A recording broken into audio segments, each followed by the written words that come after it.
c'est du gars. Ah si.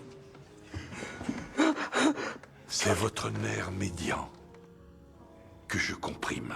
Sur une échelle de 1 à 10, je suis à 2.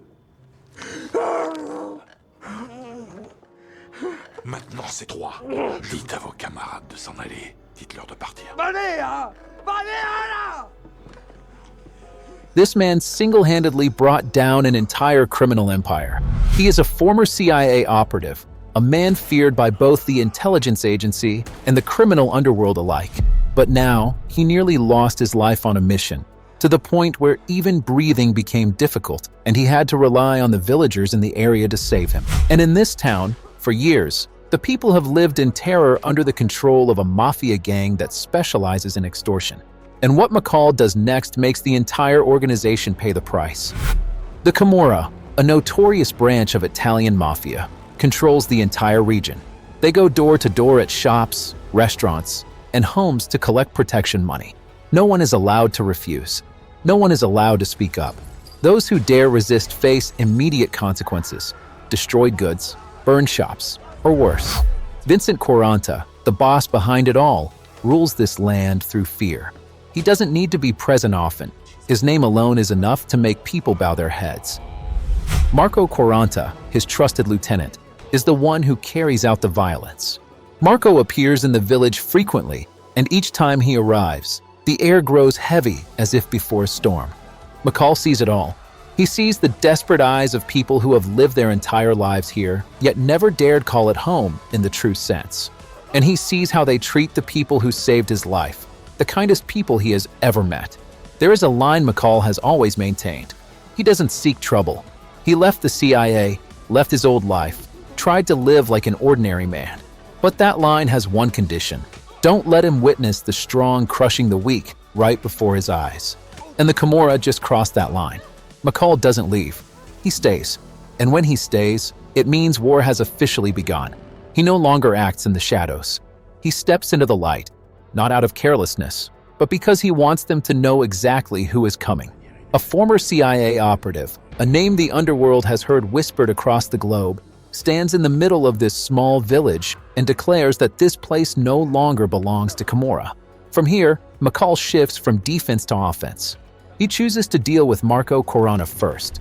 He encounters him at a restaurant while Marco is threatening someone. For mafia thugs accustomed to solving everything with crude violence, facing someone with superior skills and tactical thinking is an experience they've never had. With his expertise, in a flash McCall subdues Marco, orders his girlfriend to leave, and takes his gun. Being controlled in front of everyone costs him his dignity. The moment he steps out of the restaurant, he and his men immediately plan revenge. But they don't know the man they just encountered is a former spy. He reads them like a book before they even act.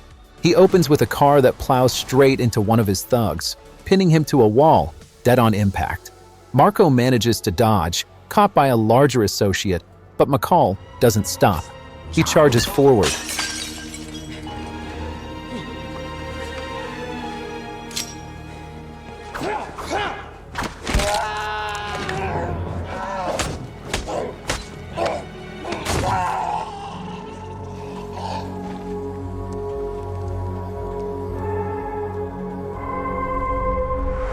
After his beloved younger brother's death, Vincent unleashes his rage on the people. He destroys and threatens everyone around him. The entire neighborhood is plunged into terror. No one dares stand against him.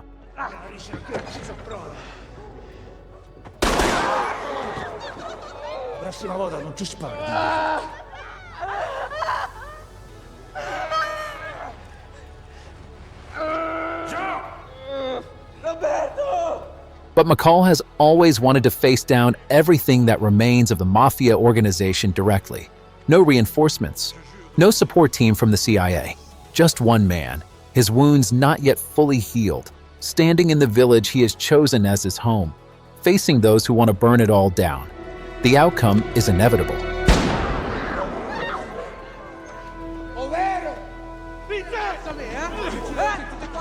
The people here spoke up for McCall.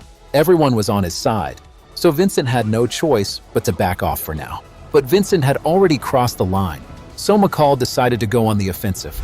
One dark night, he infiltrates Vincent's house. He subdues and eliminates each thug methodically, each move swift, precise, giving no one time to react.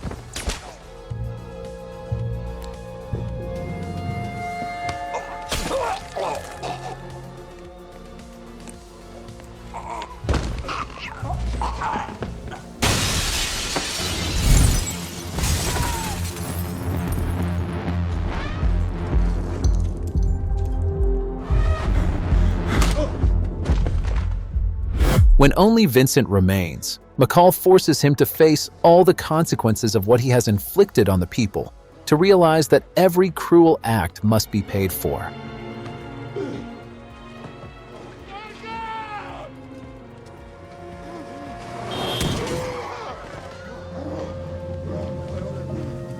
Kimura is driven out of this land. No more protection money, no more threats, no more fear. For the first time in years, people can open their shops without worrying about who will come to destroy them. Children run down the streets without the shadow of black cars parked at the end of a lane. Throughout his life, McCall has searched for peace, and ironically, he finds it in the very place where he had to use the most violence to protect it.